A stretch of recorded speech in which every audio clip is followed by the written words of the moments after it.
Mama m hapụrụ m mgbe m dị 3 months old. Wee hapụrụ m nna m wee jawalụ. Since ụwa m afụfụ ka m na-ata. Maka na papa m lụrụ nwaanyị ọzọ. Nwaanyị a wee bata wee welụ m wee mele oru. So akwa ka m na-ebesa ozi ka m na-eje.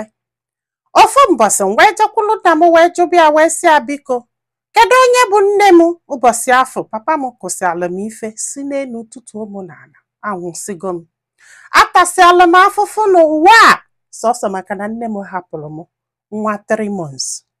Nwa 3 months. Ka gụsịrị akwụkwọ na papa ekwere na ọ ga-azụ ya. Ịghọtago maka na stepmother asịsị azụ ya. Ya wee na struggle wee nweta this guy. Mana before na ya kpele ekpele o si Chineke ya biko ya nye nwoke nwe obi umeala. Chukwu wee gọzie nyekwa ya ezigbo nwoke o. Kama na this guy na ya nụrụ ya mgbe ya mara nwoke duto na ya ataka afụfụ na ya da aka akụkọ enyi nwoke. Ka ọ fụrụ ya afụ na ya mara nwoke alọvụ ọnya si na ya ga-azụ ya n'akwụkwọ. Maka na mgbe afọ ya na struggle na-agụkwa akwụkwọ ya. Ọ sị m nne this guy wee nọbịa.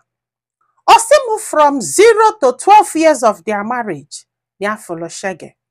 Na ya fụrụ shege n'ụwa abụrụ na di ya na-eti ya ife ma ọ na-ata ya afụfụ mba mana di ya na-achụ ajọ nwaanyị. N'ife du n'Ibongi tọsịarị ụtọ n'ụwa. Ọ sị m nne na di ya na-anya nnekwu moto mgbe a na-agwa anyị ha si m bulu moto pụọ mgbe ụfọdụ ọ nata ụfọdụ m ya nata na o nwesie nwaanyị everywhere. Ọ sị m mgbe afọ kwa ojesine nata obunye ọya kwa ojesine nata obunye ọya. Ọ sị m ya wee yọkati ya wee gwabi okwu. Ọ sị ya nọ maka na ya mara eme. Na ya mara eme ya wee sị ya ka a ga-esi ma na-eme. Na ya bụ nwaanyị na-amara nwoke wee nụbịa na o nwere ife ama. O wee sị anya mụba amụba na ibie na-amụ.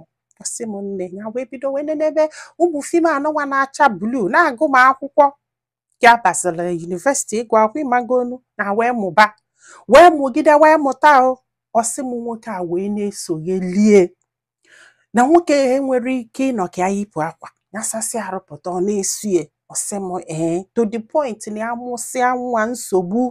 Ọ sị m na mgbe ụfọdụ na-arụ ya ma nnasị di ya na-ayọ anya na-enye ya. Ọ sị m na mgbe ụfọdụ na ya ga-eteta ụlọ bụrụ na di ya nọ n'elu ya. Ọ sị m na o nwere ụdị Ibongi di ya mara ese. O wee segide ya Ibongi ya wee bidozie wee laikebe Ibongi. Ya bidozie na-enye ya mgbe ọbụla ọ chọrọ. Ọ sị m ha na-agbada na age gbadakata na age sị m di ebido na mmanya ọ na-aṅụ dị too much. So bịaza na o nwere ike isenwe Ibongi ma ọ ṅụghị mmanya o. Na o nwere ike isenwe Ibongi. So nya wee kọọlụ mmadụ ka a na-asị anya kwụsị ịṅụ mmanya afọ na o nwezi ka ọ dị. The person wee sị ya na ọkwa mmanya afọ ka na-ebugheli ya o. Na ọ bụrụ na ọ kwụsị ịṅụ mmanya na o nwee ike na ọ ma ndị nwụzikwa Ibongi. Ọ sị m nne na etu di esi alaiki Ibongi bụ na ọ ṅụsịa mmanya na-abata ọ na main road ọ na-eti mkpu na-asị na ife a ga-eme nwaanyị ata ya na ya ga-alị ya ife ya ga-alị ya ga-alị ya gwogwo na ya ga-sị ọ na-akọ ifela a na-eme enye ekpudo aka n'iru ọ dị ka onye gbapụji ekpuchie nye aka n'ọnụ. I'm sorry but ọ sị bụ enya na-asị anyị ekwuzine na ụmụaka na ọsịfa nọlụ n'ọbịa ka a nọ na nebe na ọsị nebo nọlụ na ife a ga-eme nwaanyị a na-abalị ya ga Chineke. Ọ sị m ọkwa na ya ife aka nwoke a megidelie ka ọ na-ese gị Ibongi a ka mmanya niile afọ ọ ṅụrụ ga na-esi gị. Ọ sị mgbe ụfọdụ ya ekpuchi aka n'imi maka na ya ma nsị nwunye mba ya na-enye. Ọ sị m nne fa na-agbagote na this man jiche 12 to 13 years wee tụ ya. Na ka a na-akọrọ anyị ife a na ya nwado 49 years old. So kwana ya fa wee na-agbagote na age di ṅụkatazikwuo mmanya ọṅụsịa mmanya bata ma emetụnye aka ya na-asị gịnị na-emekwa. Ọ sị m nne ka a na-akọrọ anyị ife a kịta na di ya ada ekwesịkwa emetụ ya aka o. Na di ya ada ekwesị emetụ ya aka na ife ọ na-emezi bụ kwa arọ ofu ọnụ. Ọ sị m nne kwa arọ ofu ọnụ na ife a bụ 3 years now. Na last 2 years bụ ofu nsulu. Last year bụ ofu nsulu. Na this year now na Christmas na fabia na di ya ka emetụrụ ya aka lụọ taa. Ọ sị m nne nwoke wee kwụrụ ọtọ wee gbanwee na ife ọ na-aṅụ na mmanya dọsịrị mma. Nye ewela aka nne ya nwoke emetụnụ m aka chaa. Ọ sị m nya yọkata this man sị ya na ọ bụrụ nni na Ibonyi abụrụ nni ya hapụ aka na ya chọzi na ya chọrọ imezi na ọ mụtasịgo ụmụaka na ụmụaka etosigo na ụmụaka amagolo ife kedu ife o ji eme na kịta na ọ fụrụ nni ọ na-eri wee na-ekwu okwu ya hapụ Ibonyi na o nwere ife ajizi Ibonyi eme na ya da esezi na ya chọrọ isezi. Ọ sị m na-enye chekwe na egwuregwu na ya chekwe na egwuregwu ọkwa etu o ka nwoke si wee hapụzi anya nye dikete ihe a jekọlụ onye isi ụka fa ewee kpọọ ya gwabi ya okwu gwasị anya okwu ike asịkwa stel nwoke ekwere emetụ ya aka. Ọ sị bụ anọgide mmadụ wee nye ha ọgwụ gwasị anya okwu ofu nwoke ọ ṅụrụ ọgwụ afọ ṅụsịa ife o ji bụrụ nwoke kunye o mesiri enye ofu mme afọ joni ama ṅụzi ọgwụ joni ama mmezi na o jesie bata odiela na ochi iru n'aja nyakwa okwu ọsị na Ibonyi abụrụ nni. Ọ sị m nne na nwoke esegidere Ibonyi wee seghe enye anya wee luo kịta wee na-akwụ ya agụ Ibonyi. Ọ sị m nne ka a na-akọrọ anyị ihe a kịta na ya da alalụla abalị ha yes ya ga-alalụla 3 hours nyekunye na-adagharị. Ọ sị m nne na nke kasị njọ bụ na ya na-achọ ịba dị prepre na ya na-enwe mood swing na mmadụ chọọ onye okwu 1 naira na ya ga-ekogide olu okwu 5 naira maka gịnị na-arụ ya na-ekozi na ọ bụrụ nyanwa ya wee nọgidesi anya ya ga-apụkwa ile ọsị anya pụba ya hapụ ya aka na ya da esezi ya chetakwa na ọ na-ekpe ekpele na ọ ga-emebili ya ekpele maka na ọma na ya na-ekpete ekpele na ya chọrọ ịkwụgharị na ya bụ mmadụ na-ekpe ekpele rinne maka na ya ji ekpele wee gbabie ogige mana still na-arụ ya ka kwụ ọtọ na-arụ ya chọrọ nwoke and then ha bụrụ ọsọ ụmụazị mmadụ ga-asị ya jee ogo tata oyi wee mebe ife nwa na sinsi ụwa na emetụrụ onwe ya aka. Ọ sị m nne na ife aka ji wee nọrọ ụwa na ya nụrụ di ka gịnị nwaanyị na-amụrụ nwoke na nwoke ọzọ afụbọtị ya ọ ife ya ga-ebido kịta nwoke wee sị na ya ma nyere onwe ya aka ya wee na-arịọ aka eje ụlọ ọgwụ ọjụ na ya ma nje chu na ya ma nje ọ bụrụkwa na ya chọzi ise na ya ma nsezi na ọ bụrụ na enyere ya aka na ọma wọk mba ọ na-enye ya ọgwụ okwu nyere ọ na ya ma nsezi n'ike agwụghị n'ife gbasara Ibonyi na ya chọrọzi ya jee nọla na ọ bụrụ nni na ọ fụlụ nni ọnụ ọ na-eri na-ekwu okwu. Ọ sị m nne na ọnya ka ya ji kwesị ka wepụta ebe ya na-eje ụka na ya bụrụzi ụmụazị na ya mara ebe a ga-ebido na ya mara ife a ga-eme onye mara ife a ga-eme ya gwụ ya na ya tọrọ atọ and ya ma kontinu. Ọ sị m na nke kasịzi njọ bụ na ya nọgolo kịta na-akpọ this man asị na this man bụkwa ezigbo mmadụ na this man emerekwa ya ajọ ife ka a na-akọrọ anyị ihe a na ha ese ekwu okwu na fada esekwa okwu kama na ya na-achọzi ka ya nwee mental nsogbu maka ihe anụwanya nọ na ya kwa abalị ya na-adagharị 3 hours ka nwee ike ịlala ụla ya ebinie na-adagharị onye nya kọlụ ịmago ndị nọ na helt nya kọlụ ha si anọ ọnya nwa na arụ ya enwere ike irest maka dị